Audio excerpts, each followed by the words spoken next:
Hello everyone, and welcome to this video, which is in our Human Chess series. I'm Grandmaster Matthew Sadler, and we are taking a look at another game from the Dutch Women's Championship.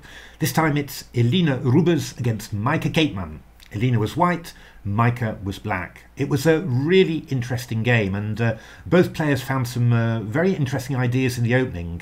Unfortunately, just when the game was getting going, Maaike missed something, a detail, and that detail turned out to be really critical. So yeah, it went quite badly, just quite quickly, unfortunately. But the opening was certainly worth looking at. It's a Classical Sicilian that you don't see so much of nowadays, and yeah, a very sharp line, theoretically very important as well. So I've had a great time learning some more about it. I'd sort of fallen out of the theory, and well, my engines also had a field day as well. So let's have a little look. E4, c5, knight f3, knight c6, d4 takes, knight f6, knight c3, and very often when you get this move order, you see black playing e7 to e5, which is a Sveshnikov variation. Very good theoretical reputation, but yeah, difficult to handle. I've always found it actually difficult with both sides. So Maaike plays the move d6, which is the Classical Sicilian. And now Eline played the sharpest line, which was bishop g5. I haven't found previous games either of Maaike with this line or of Eline, so yeah, I don't know whether they obviously, yeah, you don't have all the games in the database. So I don't know whether this was a surprise for both players or whether, you know, they knew something about each other beforehand. E6, and now yeah, I mean, there are many moves in this position. The most common move by far is queen d2 and then castle queenside. And then white can decide whether to play f3, which is a bit more restrained, or f4, which leads to all of the main lines. And there's masses and masses of theory on that. Recently, though, white started to play a very interesting idea, which is the move queen d3. Queen d3. Why play queen d3 rather than queen d2? Isn't your queen just a little bit more exposed? You know, maybe to something like knight e5. It's true, but that's just one tempo. And in actual fact, the idea of queen d3 is that the queen can transfer very easily to the king's side, to g3 or to h3. It makes me think of a couple of things. I mean, for one maybe slightly less good thing was there's a game played a very long time ago between John Nunn, Dr. John Nunn, a very famous English player, and Garry Kasparov, Brussels 1986. And in a Najdorf poison pawn variation, John played queen d3, which was a big surprise, virtually never played. And he got absolutely crushed in about 25 moves. So I always remember queen d3. I always associate that with him. But there's another more positive association, and that's there's an English amateur player called Andrew Smith, who very good attacking player. I've played him many times in weekend tournaments, and he's always playing queen d3 ideas against the Sicilian. And well, I've had some fraught games against him. It's definitely one that I should have lost. So yeah, it's definitely a very dangerous idea. So queen d3, I'll just show you what the main line is. This is I've actually been delving into Sam Shankland's course on Chessable on this line, just to get a grip of it all, and I do have to say it looks very, very good. I've only just started, but looking pretty impressive already. But he looks at this line, so it's bishop e7, castles, and now actually king b1 was played by Fabiano Caruana against Sam in St. Louis 2021.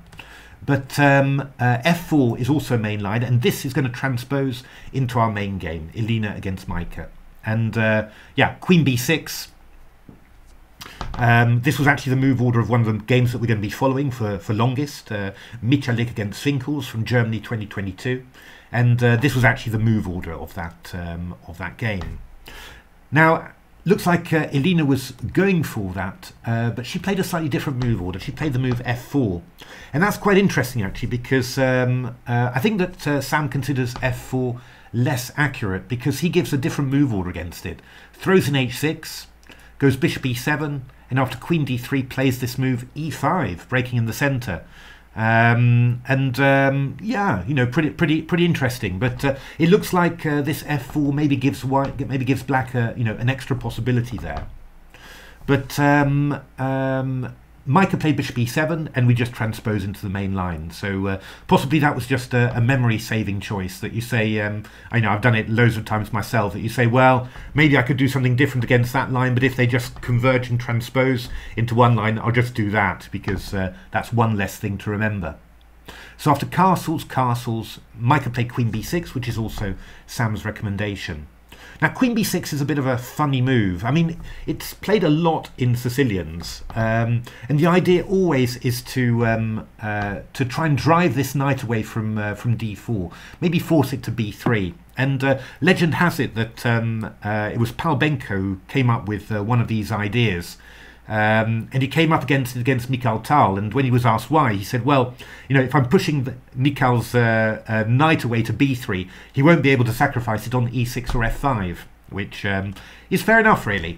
The key question here is, you know, is black really threatening to take on d4 and swap off queens?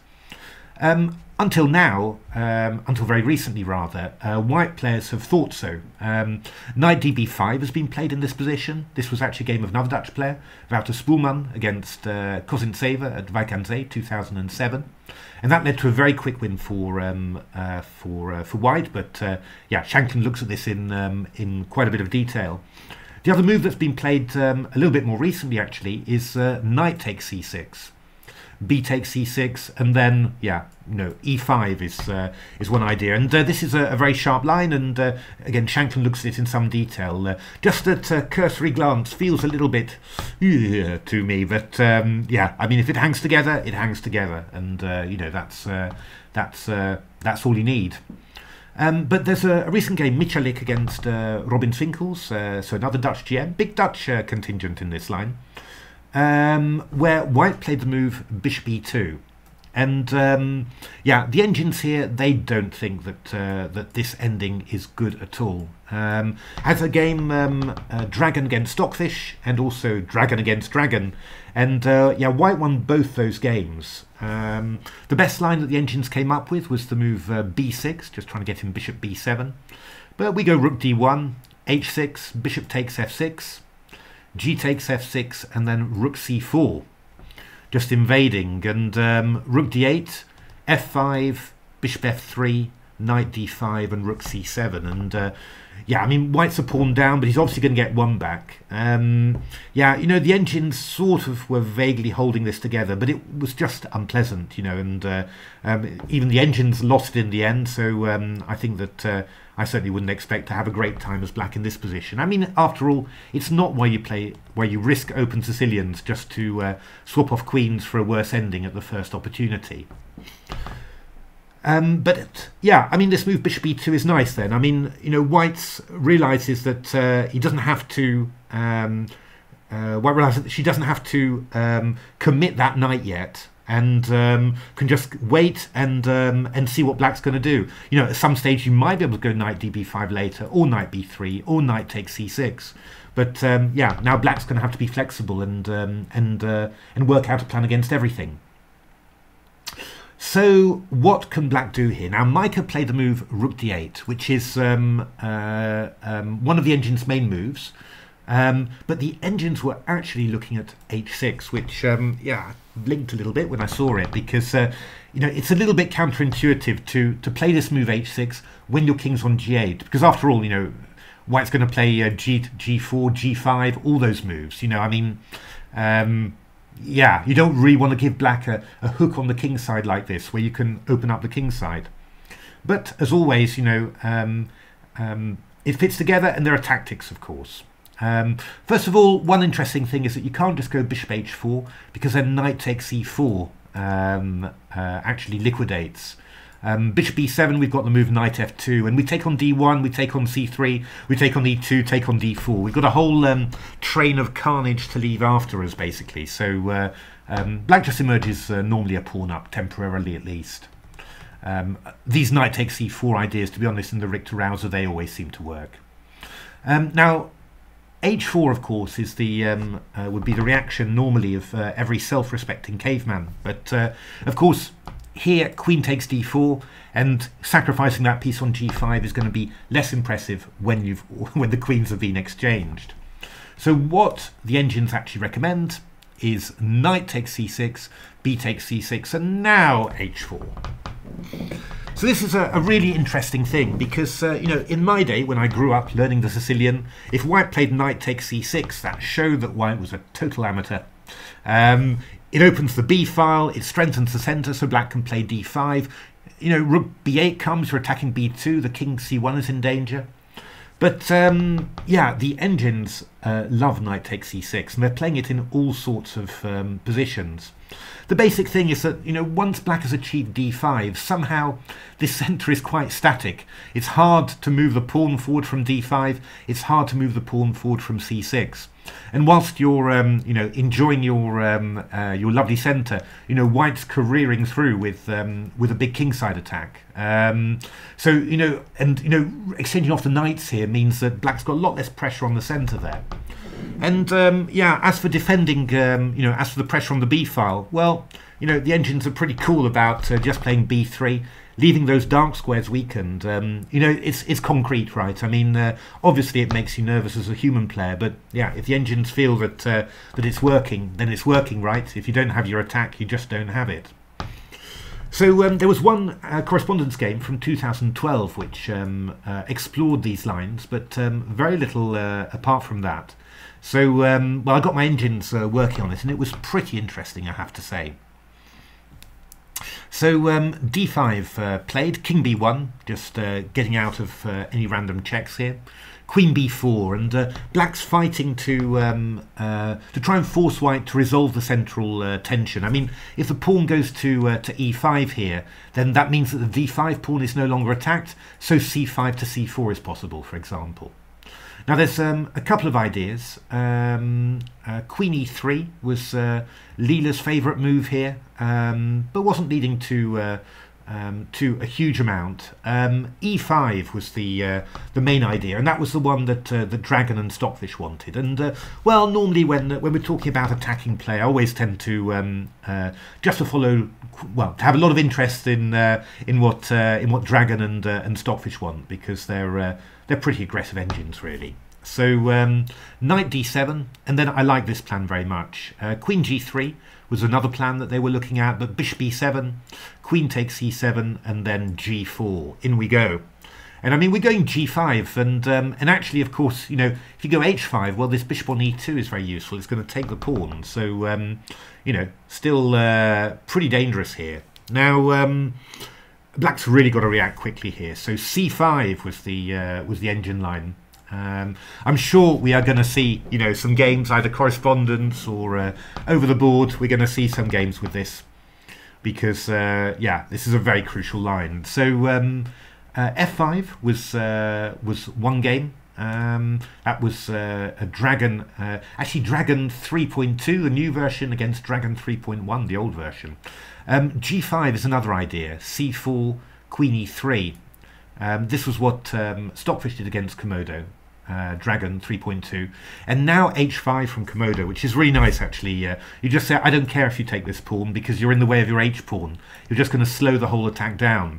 So Stockfish says, okay, well, I believe you then. F5, Queen A3, G6 takes, and Rook G1. And believe it or not, in this position, black and white agreed a draw here. So, yeah.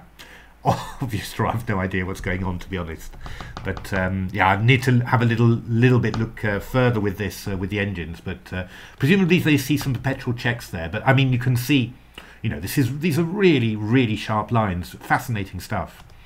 So this was another idea. This was f5 and Queen g3, and the idea here is just to go f6 very quickly.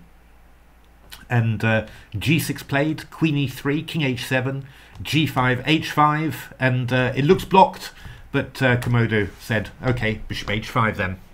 Takes and rook g1, and yeah, I mean, we're just threatening g6, and then rook takes g6, and then just piling in through with the queen.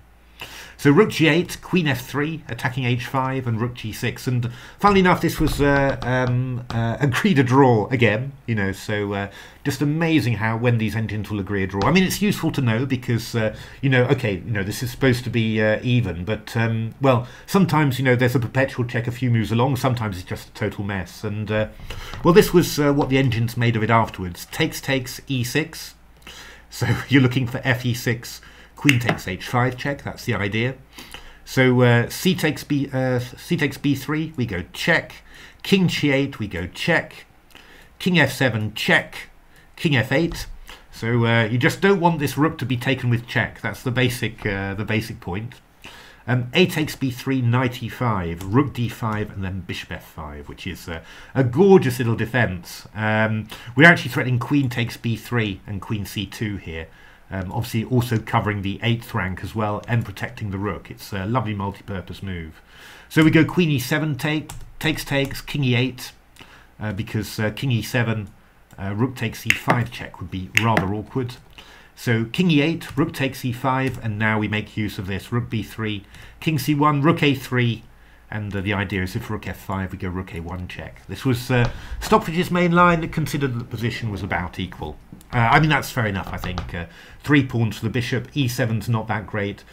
You know, you'll probably end up with rook and bishop versus rook somehow, and for the engines that's an easy draw. For the white player, maybe a little bit of suffering. But I mean, I think you can see that, you know, just how dangerous this line is. And yeah, you know, h6 is the engine's best move, but that certainly doesn't mean that the problems have ended. So, you know, from that point of view, Maaike's move, rook d8, I think is very sensible because you know, I think it leads it into slightly less concrete paths, you know, and a little bit more typical Sicilian ideas. So knight b3 was played by Eline, just judging there that well, since black's gone rook d8, which it's not a totally common move in the Sicilian. Normally you try and avoid this move and somehow leave this d pawn hanging and tempt white to take it, you know. But so knight b3, you're just trying to say, okay, well, this rook's not great. It's also moved a bit away from the king's side, so you know, some sort of attack maybe along the f-file will do some damage. And here, I think that this was a new move now, because Maaike played a5, which, to be honest, is unbelievably sensible, and I wouldn't be surprised if it was would be the move that I would choose as well in this position. The engines wanted to play the move queen c7.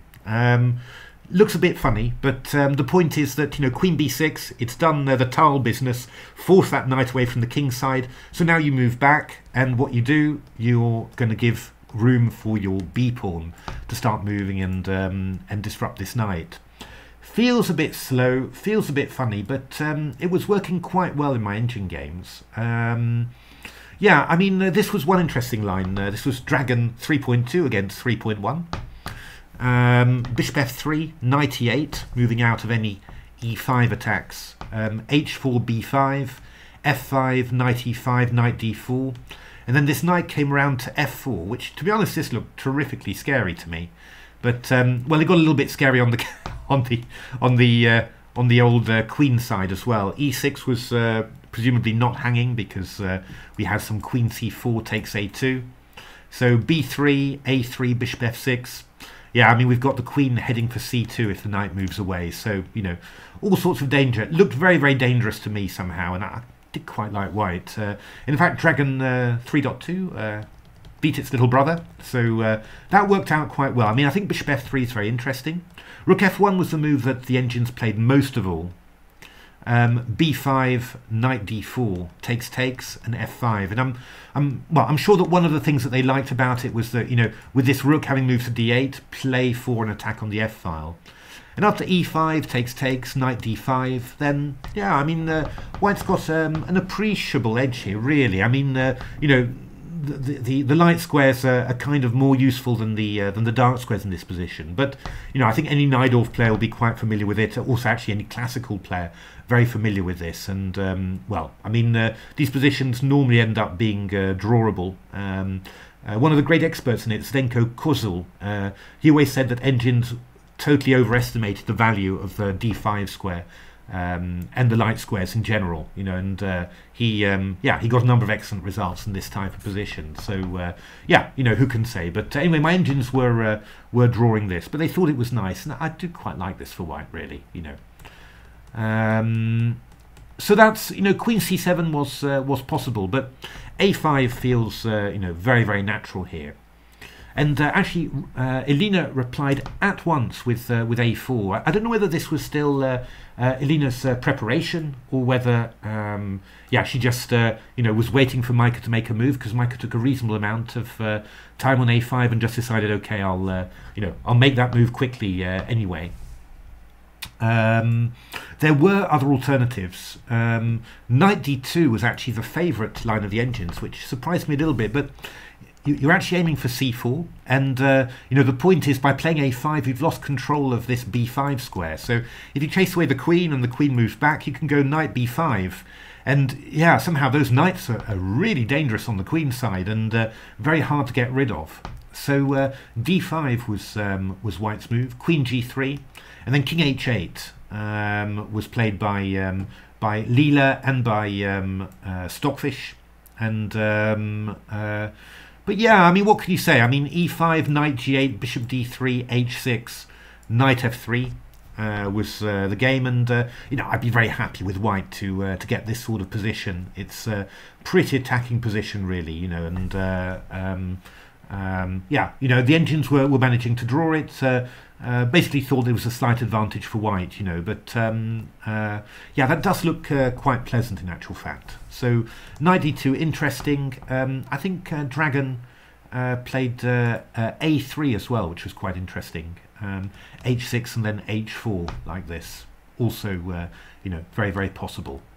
But Eline's a4, very interesting, and it's kind of an Engine move as well, even though they weren't recommending it in this position. You see a lot of positions where White castles queenside, and the Engines are saying no, you can just go a4 and stop Black from playing b5 anyway. It's very counterintuitive somehow, but yeah, it's well, we've got to learn from the Engines. It's those sort of things, somehow those counterintuitive things can be very strong.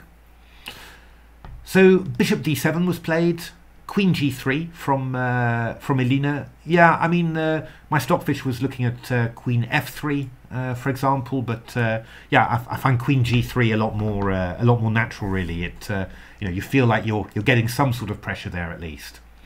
Rook c8 from Maaike, king b1, and now oh, this is where it all went a bit wrong for Maaike, because she decided to break out with d5 here, and she just missed, I think, just missed one big tactic here. In actual fact, after e takes d5, it's horrible. All of the tactics are just going a bit wrong. But the key point is, after knight d5, White isn't taking back with a knight on there. White's going rook takes d5, and after takes, knight takes d5. Well, we're forking two pieces, so yeah, it's just gone. It's one of those horrible things in chess that happen sometimes, that you make your mind's full of complicated ideas, and then you miss one simple one, and it's absolutely killing. It's like the knockout blow in boxing somehow. It's a little bit yeah, that's the cruel thing about chess. And it's a shame, actually, because the game was really hotting up here, because Black actually had a very interesting idea, knight b4. Now, I do wonder whether Maaike was afraid of this move, because it's a very natural move. Maybe about because of e5, d takes e5, f takes e5. Looks very, very strong. But there's a very cunning idea here. It's rook takes c3, queen takes c3, and now not the natural knight e4, because queen e3 is played, hitting the unprotected queen, and that. Basically, White's going to be the exchange up with just a crushing position. We've also got the rook coming here somehow. So I could imagine that you saw that and you just said not good, and then you started looking for something else. But actually, Black's got the move knight fd5 in this position. So rook d5, we just go knight d5, and we're still attacking the queen. And when you go queen g2, I just take and go bishop takes a4, and it's not even just compensation for the exchange. The Engines thought that Black was a lot better. I mean, there's a massive amount of pressure there. You're going rook c8 next move, and then this queen is free to move. Yeah, it was really very, very dangerous. So rook f1, rook c8, queen h4, queen c7, hitting c2. And after rook d2, takes queen e5. I mean, it's a lovely position for white. I mean, look how strong those knights are. And actually, you know, this king is very uncomfortable. You know, threats along this diagonal, and yeah, also some sensitive squares around here as well. So this would have been, you know, this is actually quite gorgeous for black. So what that means is that white needs something else, and the engines were coming up with rook d4. So yeah, I mean, if white plays either rook d1 or even rook c1, you know, covering the c2 square, then this is quite nice for white. Actually very stable, and yeah, this pawn on a4 is you know, proving very nice to stop much happening on the queen side there. So black's really got to react, and then the engines were playing e5, and well, you know, Stockfish's main line, I was thinking, yeah, well, that's easy. You know, I can understand. I wouldn't find that hard to calculate. Dragon's main line was rather more scary, I have to say. So Stockfish was saying this line: takes, rook d7, rook takes. Obviously, if knight d7, I take on e7 like that. So rook takes, and then I take, and I go bishop g4 and fork you back. But okay, you go rook c7, takes, and you know, this knight is covering the d5 square. You're fine. There's no problem for black here. I mean, the engines were saying it's slightly better for white, but yeah, I don't know. I don't think so. But what really scared me was Dragon's idea, which was bishop f6. Of course, you know, Stockfish sees it as well, but doesn't think that it's dangerous. But Dragon, that's why I like analysing with Dragon. You know, people say to me, you know, why pay, you know, some good money, $70 US for an engine that's weaker than Stockfish. Yeah, you know, and that is you know, that's a decent point. I mean, on the other hand, you know, weaker is relative, right? I mean, it's 3600 strength as well. But the point is that you know, what I do find is that Dragon is always willing to punt the attack.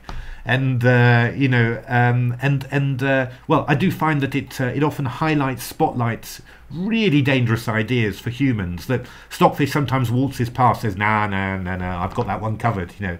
But you know, Komodo says, oh, you know, maybe try it, you know. So yeah, occasionally, you know, often it's just you say, oh well, you know, I can neutralize it with black, but it's highlighted at least.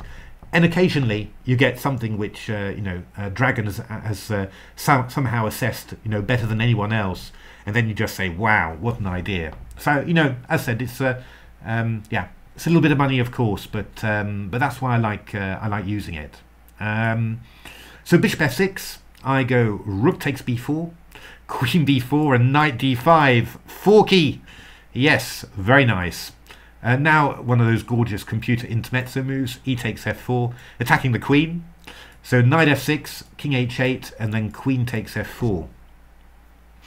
And you know, I just was following this line and thinking, you know, for black, are you bananas?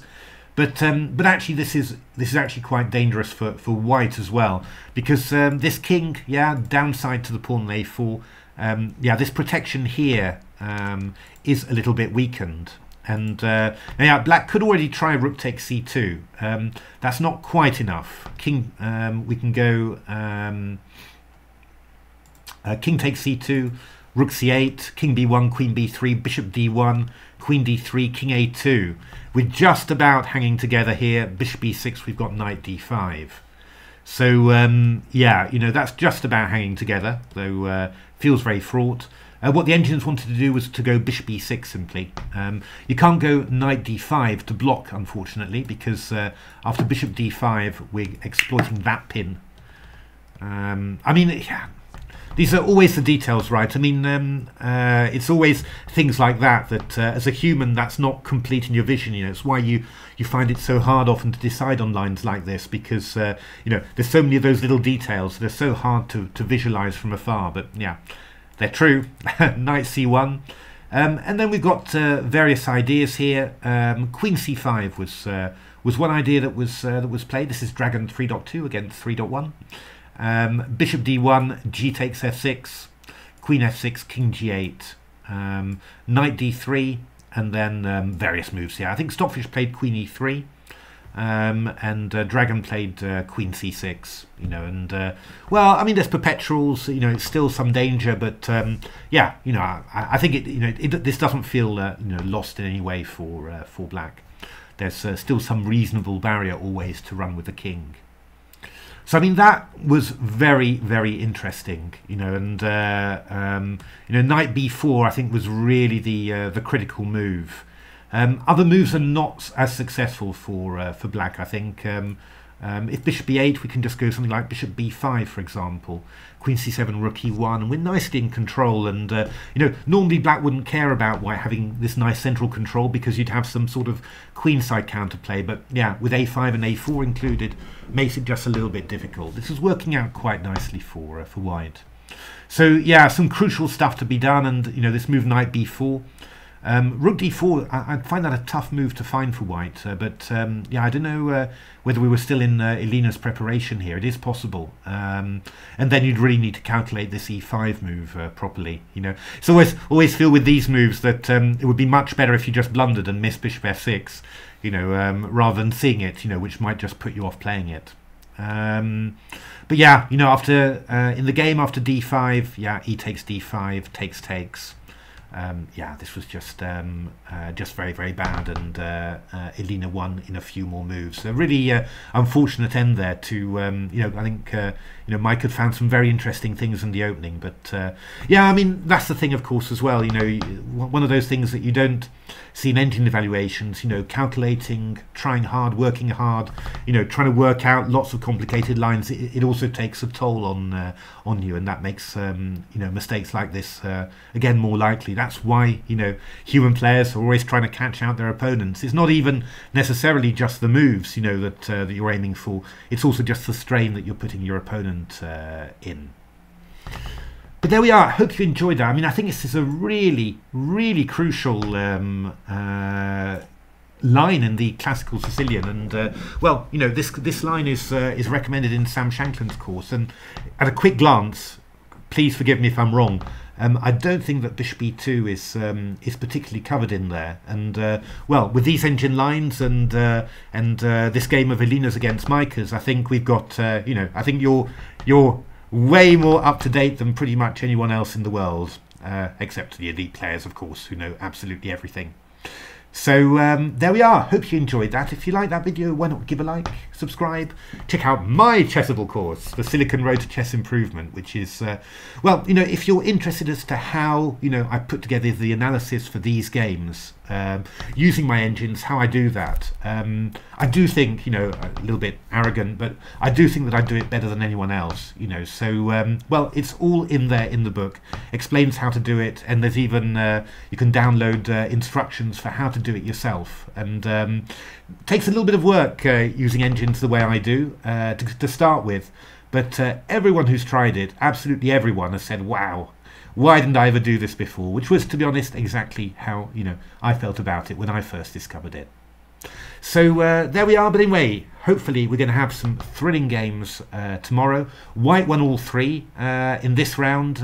Machteld got a very good position out of the opening against Anna, and Anna's rearguard action didn't quite manage to save it. And yeah, Robin and Anna Maya had a really tough fight, and Robin found a very cunning trick in an endgame to yeah, to get a decisive advantage. So White was doing really, really well. Actually, don't want to bring bad luck to anyone, but would be very nice if White had another great day tomorrow and we could have 3 tie breaks.